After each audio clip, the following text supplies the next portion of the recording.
Hi, loving friends. Chris here from Light. Thank you for joining me today. Thank you for being here today. Here we are today on the top of Mgur Mountain.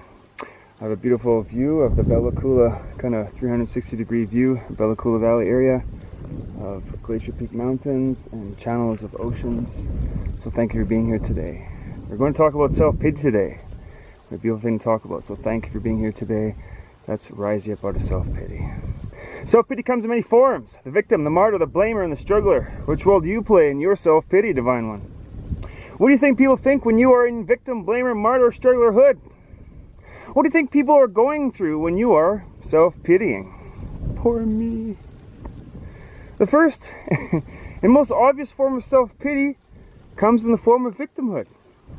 The person who's suffering, who seems the world is against them, who are swimming upriver on an uphill battle, moan and groan and sigh, and who's feeling very, very sorry for themselves. Poor me, my life is tough. It's tougher than yours. Nothing ever goes my way. Why me? Poor me. It's tough. I have too much to do. A person who plays a victimhood feels justified when they're playing self-pity. The second form of self-pity is the martyr. The martyr is usually the silent sufferer. A person playing victim wants an audience to whom to speak to, but the martyr wants an audience of whom to perform. When you sit down with the victim and say, "How are you?" they will tell you all the horror stories, all the terrible things that are going wrong, and how everything is backwards in their life. However, when you sit down with a martyr, you say, "Hey, how are you doing today?" They'll probably tell you they are fine, but they hope physically and psychologically that you will somehow see all the problems they see.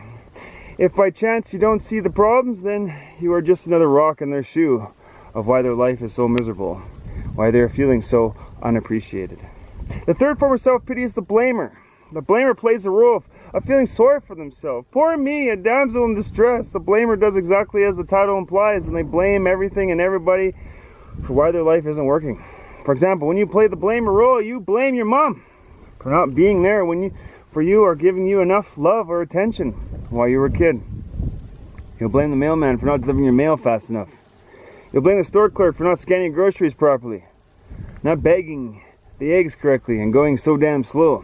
You'll blame your kids for not picking up and putting away their toys if you fall, or if you step on their toys. Darn kids leaving the toys out so I can hurt myself. You will blame your dog for digging too many holes, or your cat for waking up too early, or a neighbor for being too loud, or your friend for being always late, or you will blame your car for not working and starting right away, or you will blame everybody saying, "I wouldn't be having a hard time if it wasn't for you." Or this type of person will look around and only see things wrong. The blamer blames everything and everybody for how their life does not flow smoothly. So when you blame, you are feeling sorry for yourself. Poor me. Why didn't I get my morning coffee soon enough? That's why I'm miserable. Darn coffee was too slow. Or my paycheck is low because the darn government takes all of it with taxes. Most of all, blamer blames themselves. For example, one will blame themselves for not understanding, or blame themselves for not being able to follow simple instructions, or blame themselves for not rising up out of a place that they blame others for putting them in. No matter what this blamer person does, it's always someone else's or something else's fault for things not going smoothly or working in their life. The fourth type of self-pity is the struggler. Now, victims and martyrs and blamers do struggle, at least take on appearance of so. What I'm mentioning here is the actual struggler. This type of person does not feel sorry for themselves, so it seems on the surface, right? They're not critical, but they're struggling and they're enjoying their struggle. They do 10 extra things and they will attempt to work 10 times harder than anybody else. They'll redo things over and over and over again, 5, 6, 7, 8 times, until they seem to get it right. Constantly making mistakes, nothing goes right, always falling, always something going wrong. The struggler says, "I'm not complaining, but I want you to know, and I want you to appreciate all that I'm doing for you." This type of self-pity and the struggler has a difficult time getting the reality to work for them. I'm sure you can relate to that one, some of you. You may not sound like victim self-pity or look like martyr self-pity, but if you're going about blaming and finding as many reasons as why something is not working in your life, then you are the blamer of self-pity. If you're constantly struggling in life and have to always redo things, why do I have to do this? Why me? Then you are the struggler self-pity. The ramifications of self-pity are quite obvious, actually. Firstly, the victim, the martyr, the blamer, the struggler, they do a lot of suffering and struggle, at least so it appears, and this is the main ramification of self-pity. Second, there's a lot of blaming, judging, and a lot of rationalizing of what is going on. For truly so, if you are being a victim, blaming somebody for it, if you're blaming or being a blamer, you're being a victim of whatever you are blaming. Judging takes place in a lot of rationalizing, explaining away, excusing yourself. Thirdly, you feel out of control and scared and insecure. Most of the time you are in victimhood, if you are indeed in self-pity. People don't like you. This is one of the misconceptions that is going on. When you're being in self-pity, martyr, victim, blame, struggler, when people help you, reach out and do something for you, they're not doing it because they like you. They're doing it because you are a pain in their ass. And they want to get rid of you and off your back as soon as possible. Poor me, right? So if you're whining and feeling sorry for yourself, poor me, others will do things for me for sure. Others will stretch out and do things for me and go the extra mile for me, but not because they respect you, not because they like you, it's because you're a pain in their ass and a burden. And they want to get you out of their reality as quickly and as fastly as possible. How many of those people do you know as friends, or so-called friends? Think about it. Times you have had victims around you, people who have been whining and self-pitying. Has it not been your intention to do whatever it is you can to do, get rid of them?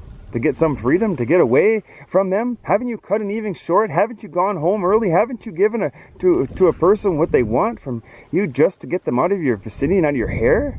What do you think people think when you're in victim, blame, martyr, strugglerhood? What do you think people go through when you are self-pitying?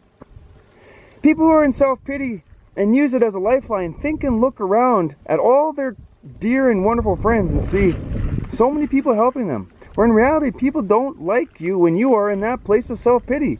You don't like others when they're in that place. But why would you then like when they're in that place? Because what, you're different? No, that is one of the most profound ramifications.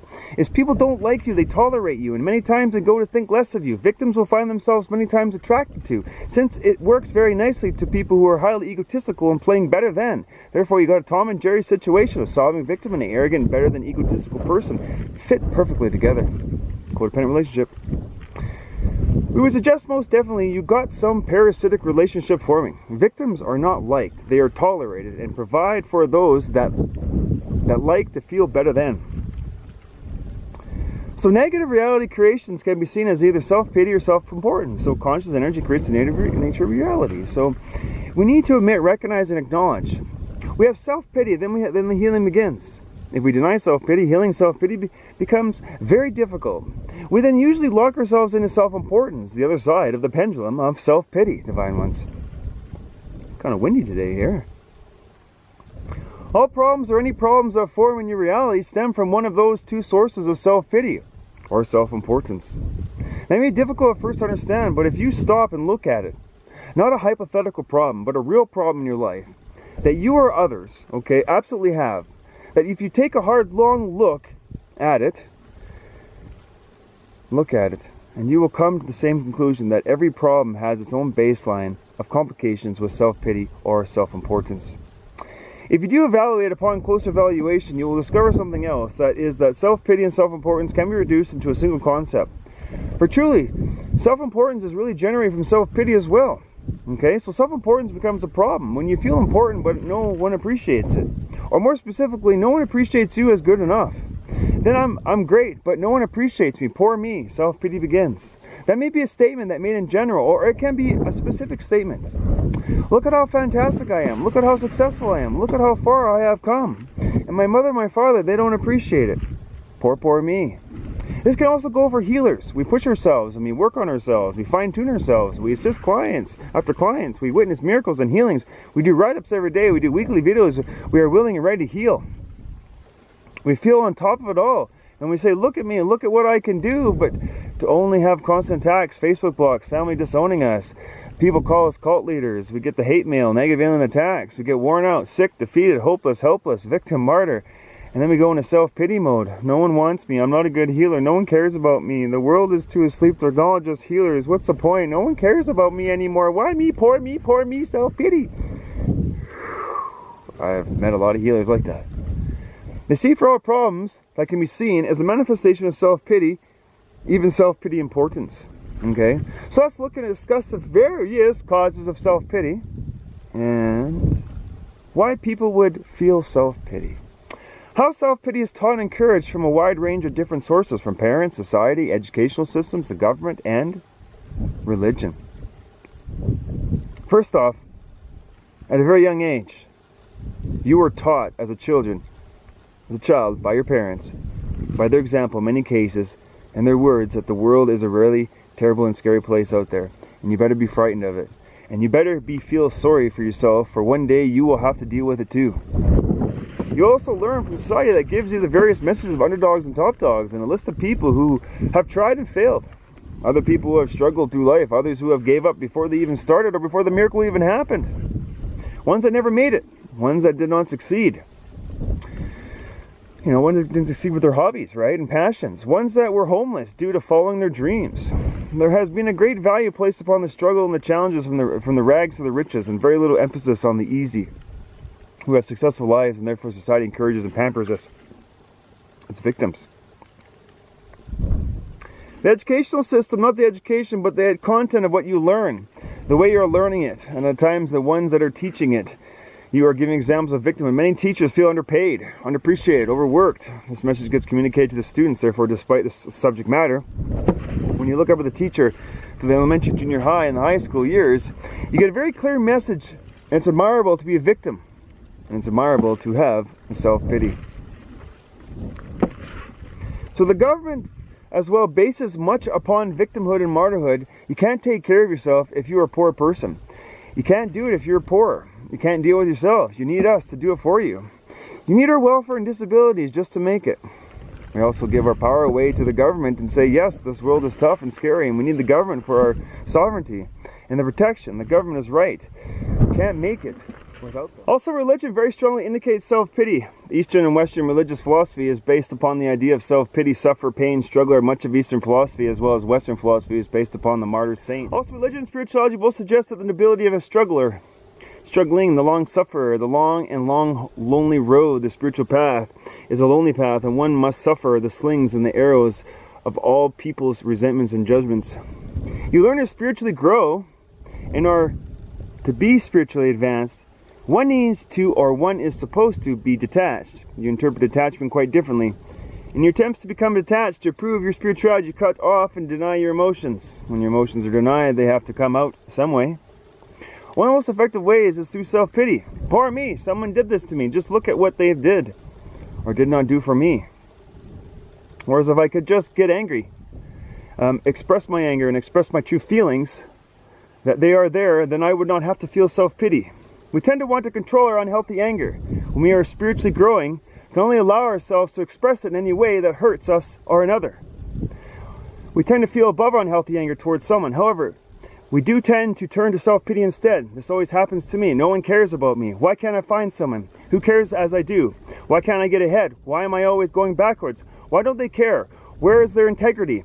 Where is their commitment? Where is their responsibility? We get stuck in self-pity, refusing to express unhealthy anger, when all we have to do is express and release our built-up anger in a healthy way. As a spiritual being, you are allowed to express anger. You are here to experience the richness of emotions.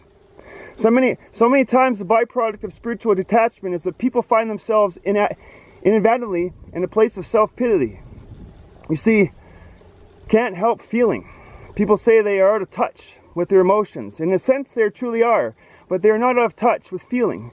People feel whether they like it or not. If you are not allowed to feel, then what is going on? What happens in that sense is you are undoubtedly feel self-pity. Another way self-pity is taught and encouraged in our society is we are taught to not be egotistical and self-centered. From the time when you were a child, you are taught you are supposed to share, assist, be kind, help, and give to another. And don't be so conceited and self-centered. You see, maybe in school, your teachers and your classmates labeled you the very smart one, the goody two-shoes, the teacher's pet, too smart for your own good, he, she always gets an A, or he, she always has their own homework done on time, sits in front row close to the teacher. They always go the extra mile. But at the same time, others may say you are very self-centered, only care about yourself, stuck up, conceited, and self-centered and egotistical. Or another one is the label of not being a quick learner, slow at understanding, or the stupid kid, or the one that does not focus, cannot pay attention, or ADHD kid, or always gets a CDF. And this type of person then tends to keep to themselves and instead plays too much with toys or fantasies into daydreaming. For me, I feel great too, and right away, I felt left behind and left out. Therefore, you learn very early if you are a fast learner or slow learner, smart kid or dumb kid, or if you're going to be involved with the human potential movement or not. We are taught that you should not have an ego, and therefore to feel good about yourself without self-pity, without being a victim or a martyr, without blaming or struggling, without competing or rescuing. Just be happy and put a smile on your face. Smacks very close to what others would refer to as ego, and therefore out of fear of ego, it is healthy to have self-pity. The fear of ego very strongly caused a lot of self-pity in people's lives. It was believed that it's totally false, but that is what is believed. Also, the ego itself, the ego that says, let me do it for you. The ego that says, do not rely on your own instincts. Don't rely on your own intuition. Don't rely on your mind, conscious, inner child, the magical child within, or the higher consciousness. Rely upon me, your ego. The ego will say, let me get you through life. The ego will say, you are incapable of leading your life, so let me do it for you. And most of us, but not all, give in to the power of their own ego. Furthermore, the ego wants you to feel sorry for yourself. The ego wants you to throw yourself off balance, throw in the towel, and give up and blame another for how things aren't working out in your life. When you are thrown off balance in living of your life, the ego can then take full control of your life. You see, when you are in full self-pity, the ego can stay in control. The ego loves a person who lives in the blamer, martyr, struggler, and the victim, and especially a person that lives and that mixes. This is what guilt and fear and shame and doubt and unhealthy suppressed anger and addictions do. The ego, your limited ego, then has full power and control of every aspect of your life. If you're living in self-pity or any other limited emotion, then you're living in an ego of yourself. Transform your limited self by healing and unencumbering yourself. Forgive others and yourself, and then rise into your soul power of self-pity free. Another way self-pity is taught and encouraged in our society is the traditional stereotypical masculine and feminine sexual roles. And the package you tend to adopt in childhood, adolescent, and your adulthood contains the ingredients of self-pity. If you have insecurity to your role of masculinity or femininity, it is going to be very easy to take the entire package of self-pity and all then take it as your identity sexually. In our society, the traditional male role is to be the protector, the provider, the supplier, the expectation of a man, the breadwinner. And within that, the man is overworked, usually underpaid, harassed, usually full of negative ambition, tired, resentful, a go-go attitude till the achieved outcome is met. Full of self-pity influence. Look at how hard I work for my family. I have to bust my ass every day to make the ends meet. Can't you see how hard I work for you? No matter what you do, you can never get ahead. The male may not feel worthy of a harmonious relationship, or feel they even deserve to be heard, hear, or do to not being a good provider for the role the male must play in the family. Now, days this is changing, where the man also stays at home part-time, does part-time or full-time work, helps out and plays around the house, right? And helps one with the kids and things like cooks, bakes, cleans, sews, helps with other kids and things like that, right? In our society, the traditional woman role, the image of being a woman is a complement one of the obedient one, the compliant one, the expectation of a female in our society, the quiet one, to look pretty for her husband, women are the sexual objects of the long-suffering, cleaning, cooking, to stay at home with the kids in the house, constant supervising of kids, to have to get married. The power of the woman is to suffer in silence type of philosophy. However, nowadays this is changing in our society as well. To women taking on the role of being the provider, the breadwinner that works hard for her money, the achiever, the overworking mom, the go-getter competing in the market with men. Nowadays, women have contraceptive pills, better education, which gives them greater control over their bodies, such as when they want to give birth, and women are not dependent on the man as much anymore. There are still gender roles wrapped up in the critical, inadequate standards through this, though. With the female and masculine roles changing in our current society, and the traditional roles that's still playing out in the same time, creates a new reality of cultural gender roles and traditional roles for both sexes.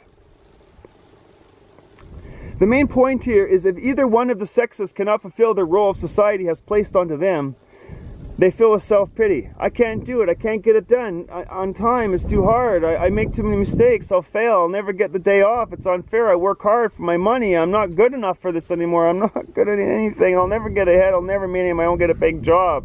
If you have any insecurity about your role of masculinity or femininity, it's going to be very easy to make an entire package of the seeds and roles of self-pity. and all, then take it as your identity sexually. A very strong reason people would find themselves in a self-pity capacity in one form or another. To recognize self-pity in society, we have to acknowledge the hidden expressions of self-pity as well. So those are the most obvious ones. These are perhaps most difficult to see amongst us, but not impossible. If you know what to look for, they go as follows: the silent competitor, ego pamper, and the rescuer and the savior. Are you the silent competitor type of person? Or the silent competitor type of self-pity person?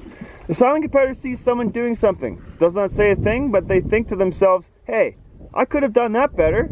I could have said that better.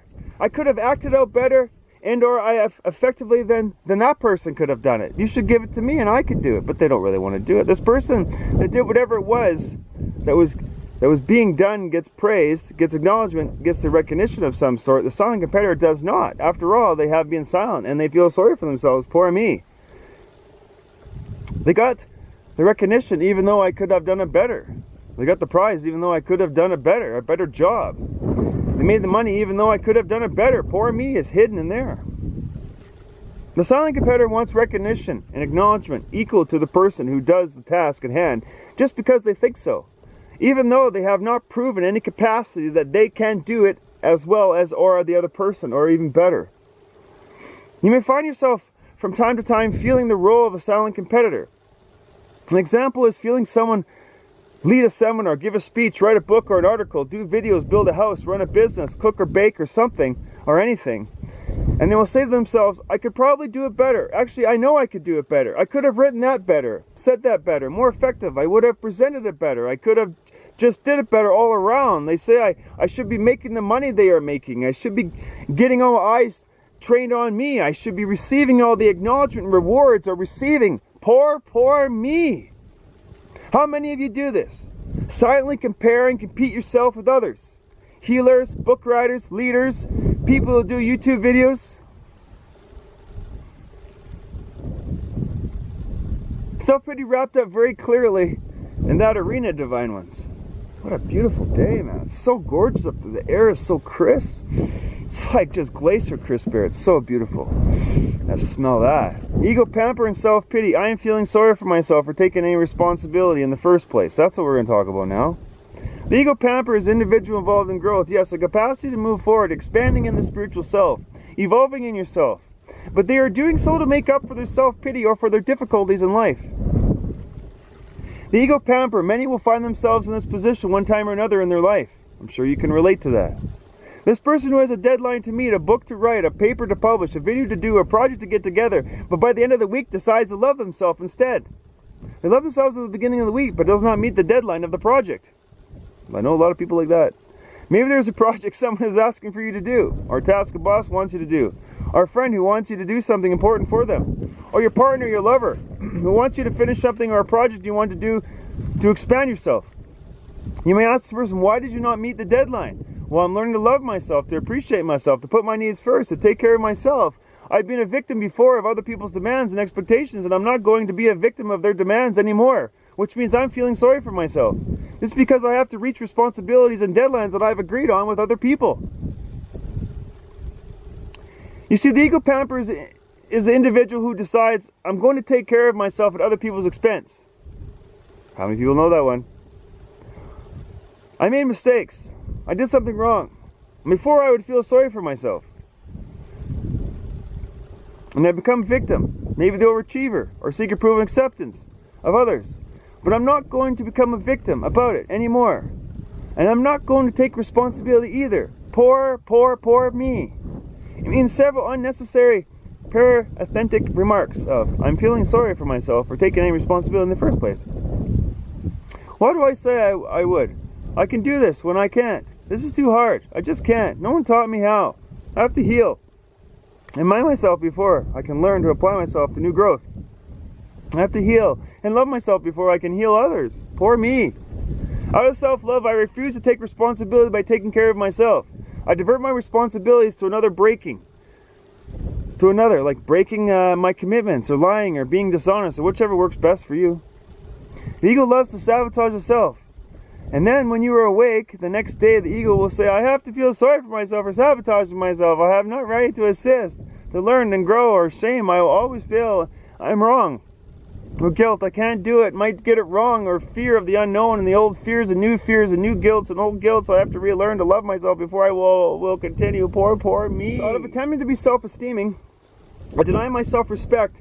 And out of attempting to be self-respect, I deny my self-esteem. So a self-pity savior person is when you are bound, determined, and your mission in life is to save or rescue other people, whether they want to be saved or not. Just look at them, they need saving.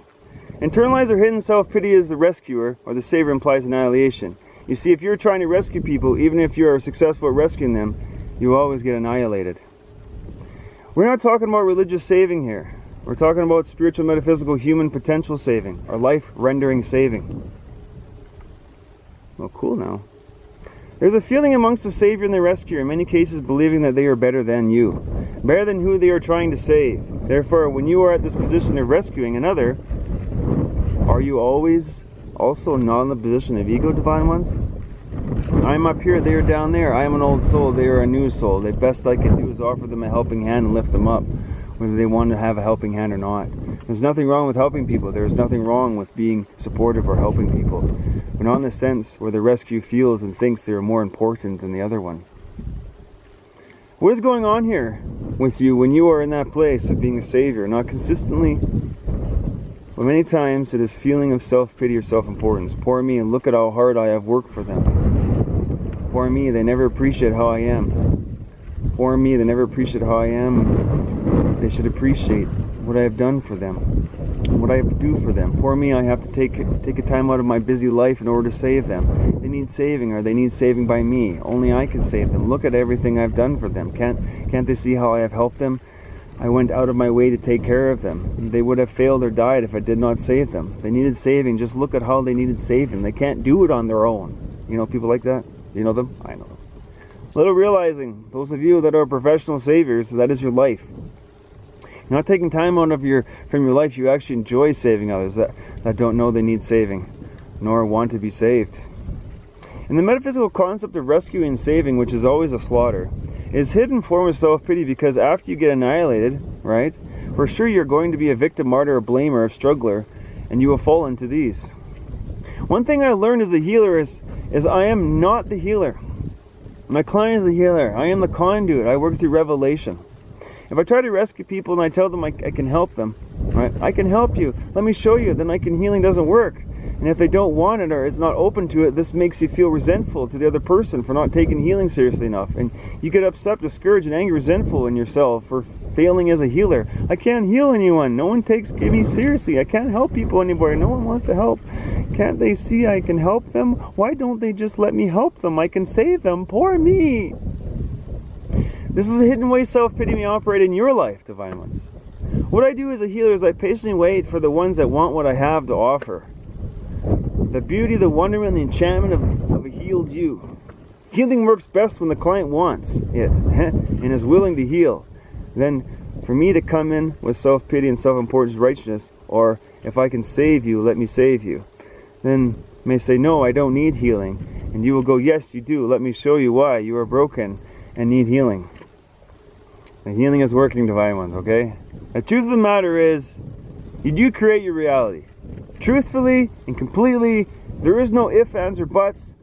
There is no hidden lines, okay? The very paradox of creating your own reality, the very intricately in the problem of self-pity, you have made a determination to create a reality where you can have an impact on other people and where people can have an impact on you. If you can understand, yes, you created it all.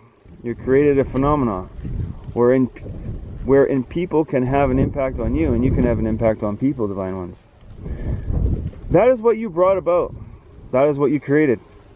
When you deny that and you try to pretend that people have an impact on you only and you have an impact on them only, then you feel sorry for yourself. When you try to pretend nobody has an impact on you, that it's only you, you create your own reality, pure and simple, nobody does anything to you, you're going to feel self-pity for yourself. Many in the human potential movement use this concept totally incompletely. They say, since you will create your own reality, I cannot make you angry. Therefore, whatever I want to do to you, I can hit you, kick you, punch you, insult you, accuse you, etc. But if you do not have But you do not have a right to get angry at me. You don't have a right to accuse me of anything, because you, and only you, create your own reality. You created me doing that to you. Therefore, I did not have an impact on you. Only you have an impact on yourself. Usually that works one way. If you do something, right, to me, I can accuse you of all kinds of terrible things and deeds, of you not taking care of me, not honoring me, not respecting me, not loving me. But nonetheless, it is a problem, because it cannot have an impact on you, because you create your own reality. You cannot have an impact on me, because I create my own reality. Therefore, if you tell me to grow, if you tell me to change, and if you tell me not to treat you in that capacity, I do not have to listen to you. If you say my behavior is hurting you, I don't have to listen to you, because in my reality it's not hurting you, therefore I don't have to deal with it. All this sounds very good, intellectually, perhaps, very encouraging to some, but certainly not to all. But what it produces is self-pity. You have done something to me. You have just hurt me. You hurt me emotionally, but because I create my own reality, I kick myself emotionally. Poor me, it gets trapped, because I'm trapping my own emotions, because I'm pressing and repressing my own emotions and self-pity in a process. And there seems to be very little alternative but to feel sorry for myself. The only way it does not feel self-pity is when you accept both paradoxes, sides of the truth. You can have impact on other people, and other people can have impact on you, and you're creating your complete entire reality. Then you can liberate yourself from self-pity. If you deny this, you get stuck in the victim, martyr, and self-pity role. Accepting one half of the other half leaves you in self-pity, the same place that you began. What do you think people think when you're in a victim, blame, and martyr strugglehood? What do you think people go through when you're in self-pity, divine ones? You may be afraid that you cannot handle the responsibility that you know you must be accepting right now.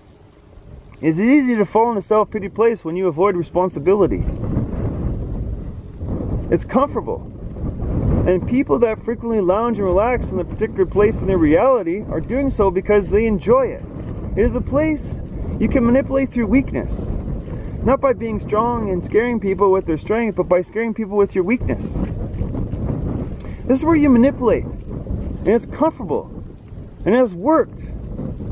And you have not seen a better reason or a better way to manipulate. And therefore, I think I will just hang on to this. Self-pity manipulate. This causes a state of self-pity combing with many other reasons. One will stay in self-pity or variations of them, is what causes self-pity that many of you are feeling, has occasionally felt, and are sure you never felt. But these causation factors do operate. Self-pity rises when the fear of responsibility rises, and the ramifications of self-pity are quite obvious. So if you're caught in the child, if you're caught in the adolescent, if you're caught in the critical parent of yourself, for sure, that will produce self-pity. For true, the child and the adolescent cannot fully adequately deal with the adult reality that is moving very rapidly. Sure, the critical parent part of the script, who is overwhelmed, overworked, overburdened parent, is self-pity. You see, can't help feeling. People say they're out of touch with their emotions. In a sense, they are truly are, but they're not out of touch with feeling. People feel whether they like to or not. If you are not allowed to feel, then what's going on? What happens? In that sense, is you are undoubtedly feel self-pity. First, we need to admit, recognize, and acknowledge that we have self-pity. Then the healing begins. If we deny self-pity, healing self-pity becomes very difficult. We then usually lock ourselves into self-importance, the other side of the pendulum of self-pity. Secondly, this video, right, is here to help you understand healing it through revelations, releasing it, transforming it, and rising above self-pity.